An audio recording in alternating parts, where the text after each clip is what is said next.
Hello' everyone, সকলোকে পুনৰবাৰ স্বাগতম জনাইছোঁ স্মাৰ্ট লাৰ্ণিং ইউটিউব চেনেলটোলৈ।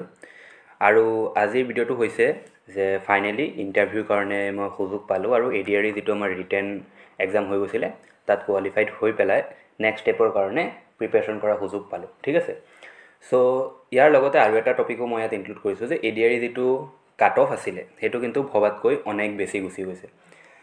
এইটো লাগিলে আমাৰ ইউটিউব চেনেলে হওক বা যিমান ইউটিউব চেনেল আছে সকলো ইউটিউব চেনেলে যিমানখিনি প্ৰেডিকশ্যন কৰিছিলে সেই প্ৰেডিকশ্যনখিনি আছিলে আপোনালোকৰ ৰেছপন্সৰ ওপৰত ভিত্তি কৰি পেলাই বা বিভিন্ন পলৰ ওপৰত ভিত্তি কৰি পেলাই।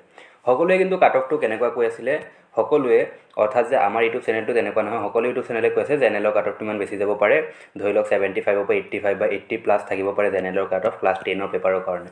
ঠিক আছে, কিন্তু কাট অফটো তাতকৈও বহুত বেছি গুচি গ'ল। কাট অফটো কিমান গুচি গ'ল? কাট অফটো গুচি গ'ল আপোনালোকৰ 91.50 আছিলে নেকি, খুব সম্ভৱ 91.50 আছিলে জেনেৰেলৰ কাট অফটো।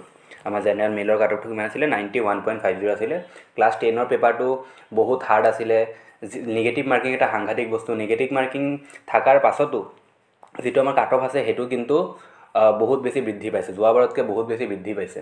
ঠিক আছে, নিগেটিভ মাৰ্কিং আছিলে, কিন্তু মেইন কথা হৈছে যে পষ্ট কম আছিলে, কেণ্ডিডেটৰ সংখ্যা বেছি আছিলে। সেইখিনি মিলাই পেলাই আমি যিমানখিনি এক্সপেক্টেড কাট অফ দিছিলোঁ বা অন্যান্য ইউটিউব চেনেলেও যিমানখিনি এক্সপেক্টেড কাট অফ দিছিলে সেইটো কিন্তু সম্পূৰ্ণৰূপে বিফল হৈ গ'ল। সেইটো কাৰণে মই আপোনালোকৰ ওচৰত মানে ক্ষমা বিচাৰিছোঁ যে কাট অফটো কিন্তু সেইমতে নহ'ল। যিখিনি এক্সপেক্টেড কাট অফ আমি প্ৰভাইড কৰিছিলোঁ সেইখিনি মতে কিন্তু কাট অফটো নগ'ল। কাট অফটো মানে আনএক্সপেক্টেডলি বহুত বেছি হাই গুচি গ'ল, তেনেকুৱা কাট অফ যাব বুলি ভাবাও নাছিলোঁ। ঠিক আছে, চ' যি কি নহওক ফাইনেলি ৰিজাল্টটো অহাৰ পাছত মই চালোঁ যে মই নেক্সট ষ্টেপৰ কাৰণে কোৱালিফাই কৰিছোঁ আৰু অত্যন্ত সুখী, মই বহুত বেছি সুখী অনুভৱ কৰিছোঁ, বহুত বেছি আনন্দ পাইছোঁ। আপোনালোকেও জনাব আপোনালোকে কোনে কোনে নেক্সট ষ্টেপৰ কাৰণে কোৱালিফাই কৰিছে। ঠিক আছে, ইণ্টাৰভিউৰ কাৰণে কোনে কোনে কোৱালিফাই কৰিছে আপোনালোকে জনাব। লগতে মই মোৰ ৰিজাল্টটো আপোনালোকক দেখাই দিব বিচাৰোঁ। ইয়াত মই আপোনালোকে মোৰ ৰিজাল্টটো চাই ল'ব পাৰে। ঠিক আছে, চ' আপোনালোকে জনাব আপোনালোকে কোনে কোনে পাইছে। আৰু যিটো ছেফ মাৰ্ক বহুতে সুধি আছিলে যে যিটো ছেফ মাৰ্ক আছে, যদি ধৰি লৈছোঁ মই কাট অফটো 90 ওচৰে পাজৰে গৈছে, মই 90 বুলি ধৰি লৈছোঁ যে, বা যদি 100 বুলি কাট অফটো যায়, মই ধৰি লৈছোঁ গণনাৰ সুবিধাৰ্থে যে মই কাট অফটো কোনোবা এটা এক্সামত কিবা এটা পাৰ্টিকুলাৰ কাষ্টৰ যিটো আমাৰ কাট অফ আছে সেইটো 100 আছে। ঠিক আছে, তো ছেফ স্ক'ৰ কিমান হ'ব চাওক। ছেফ স্ক'ৰ কিমান হ'ব, কাট অফতকৈ যদি আপোনালোকে 5 মাৰ্ক এটাও বেছি আছে বা কাট অফৰ সমান থাকিলেও আপোনালোকৰ চিন্তা কৰাৰ কোনো প্ৰয়োজন নাইকিয়া। নেক্সট ষ্টেপ যিটো আমাৰ ইণ্টাৰভিউ 15 মাৰ্কৰ হ'ব, যিহেতু তাত এটা ডাঙৰ খেল হ'ব। এই এক্সামটো মানে ৰিটেন এক্সাম কোৱালিফাই কৰাৰ পাছতো বহুত ডাঙৰ এটা খেল কিন্তু ইণ্টাৰভিউত বাকী আছে।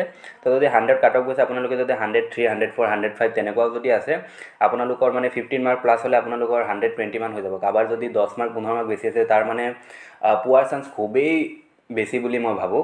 চ' আপোনালোকে জনাব যে যিটো আমাৰ কাট অফ গৈছে তাতকৈ আপোনালোকৰ যিটো মাৰ্ক আছে সেইটো কিমান বেছি আছিলে।